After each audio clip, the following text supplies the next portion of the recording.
pode porque são mutáveis, porque são de transição, certo? Dividimos eles de acordo com os modos de ação. Vamos ver agora a divisão deles de acordo com o elemento. Se organizam em 4 triplicidades. Os signos de fogo, os signos quentes e secos, são Áries, Leão e Sagitário. Signos associados à Terra são Touro, Virgem e Capricórnio. Os signos associados ao ar são Gêmeos, Libra e Aquário. E os signos associados à água são Câncer, Escorpião e Peixes. É fácil ver que essas coisas não se repetem. Só existe um signo cardinal de fogo, que é Áries. Só existe um signo fixo de ar, que é Aquário. E usando essas características, cardinal, fixo e imutável, e quente ou frio, e seco ou úmido, você consegue determinar as características desses signos, sem ter que recorrer a essa bobagem moderna de dar personalidades, como se eles fossem pessoas, como se fossem entidades do candomblé, que baixam na pessoa. Que Libra é indeciso, Gêmeos é mentiroso, Aquário é ingênuo, é idealista. Não, não é nada disso. Eles não são atores, os signos. Eles são qualidades, são lugares. Para mim, o jeito mais fácil de entender um signo, de entender os signos, desculpa, é entendê-los como se fossem filtros. Eles filtram a luz dos nossos agentes, que não são eles. Quem age na astrologia são os planetas. Vamos ver um pouquinho deles, então.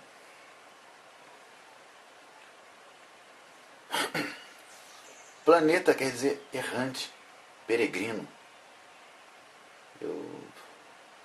Me corrijam se eu estiver errado, pode ser uma palavra parecida com essa, mas o sentido é esse. Porque, em relação àquela esfera, os planetas se movem na direção contrária. O planeta mais fácil de ver, o astro mais fácil de ver isso é a Lua. Bom, só reforçando, o negócio já ficou implícito, mas eu vou explicitar. Planeta em astrologia não é a mesma coisa que planeta em astronomia, né? Os planetas são 5 planetas astronômicos: Mercúrio, Marte, Vênus, Júpiter e Saturno, mais o Sol, que astronomicamente é uma estrela, e a Lua, que é um satélite. Mas astrologicamente são 7 planetas. Claro que há uma diferença entre o Sol, a Lua e os outros 5, mas são os 7 planetas.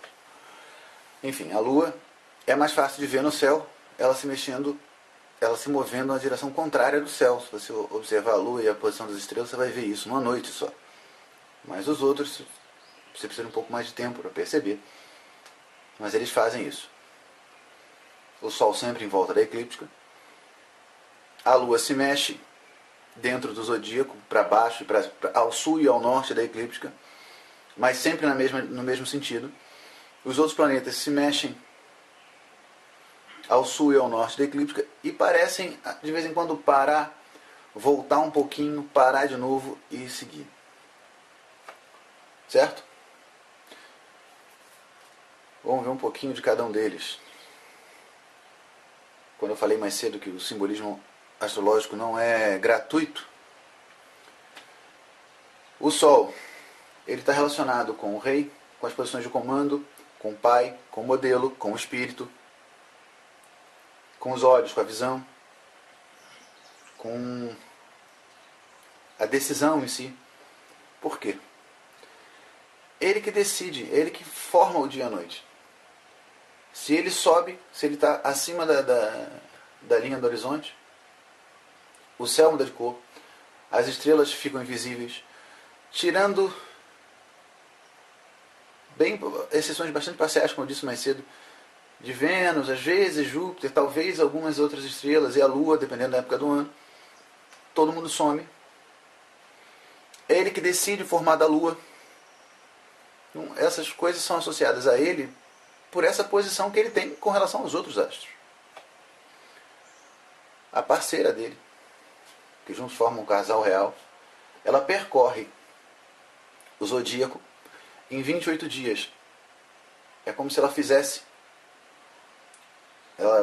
atualizasse o caminho que o Sol faz no ano em um mês. Ela ganha força ou fraqueza e muda a forma dela dependendo da posição dela com relação ao Sol. É o único astro além do Sol que tem um diâmetro considerável. Dependendo da época do ano, ela fica até maior do que o Sol, né? E da época do dia, né? Da hora do dia. E ela está associada com o quê? Se o Sol é o princípio masculino, ela é o princípio feminino. Ela está associada com a mãe, com a rainha, com a prata, com a água, com as marés, com a natalidade, com o ciclo menstrual. Existem outros pares. Por exemplo, esse planeta, que a gente chama de Vênus, é o planeta, provavelmente, é o planeta mais bonito do céu. Tirando o Sol e a Lua, é o único que permite que a gente leia. O brilho dele é muito forte. Eu recomendo a todos tentarem ver.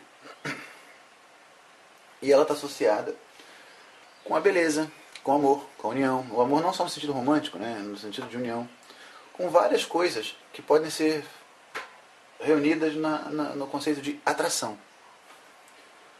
A sua contraparte é um planeta agressivo. O brilho de Marte é um brilho... Ele sugere agressão, sugere independência.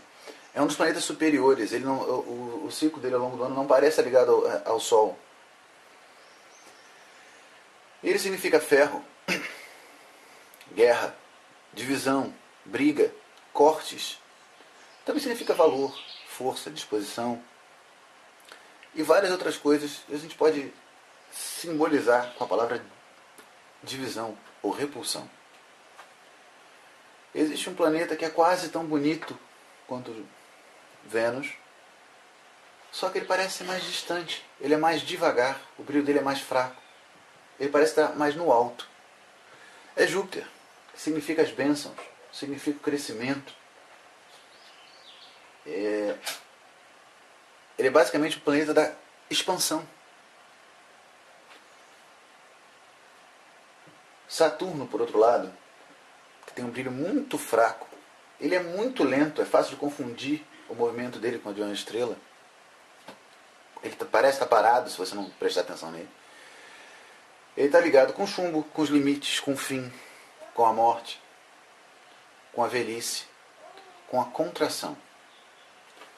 O último planeta, que é um planeta que mesmo astrólogos com alguma experiência nunca viram. Se você não tiver um céu bom e paciência, você não vai ver Mercúrio, porque ele nunca está muito longe do Sol.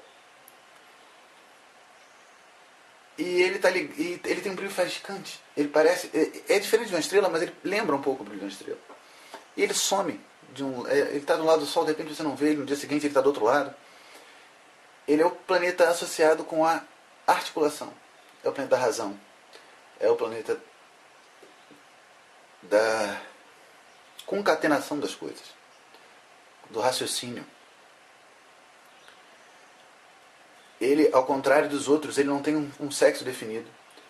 Ele não tem um secto definido. Ele não é, por exemplo, o Sol, Saturno e Vênus... Desculpa, o Sol, Saturno e Júpiter são diurnos. A Marte, Lua e Vênus são noturnos. Sol, Júpiter, Saturno e Marte são masculinos. Vênus e Lua são femininos. Mercúrio não é nem feminino, nem masculino, nem noturno, nem diurno. Ele toma isso conforme o signo que ele está, conforme o planeta com que ele está unido. Ele é o planeta dos servos também.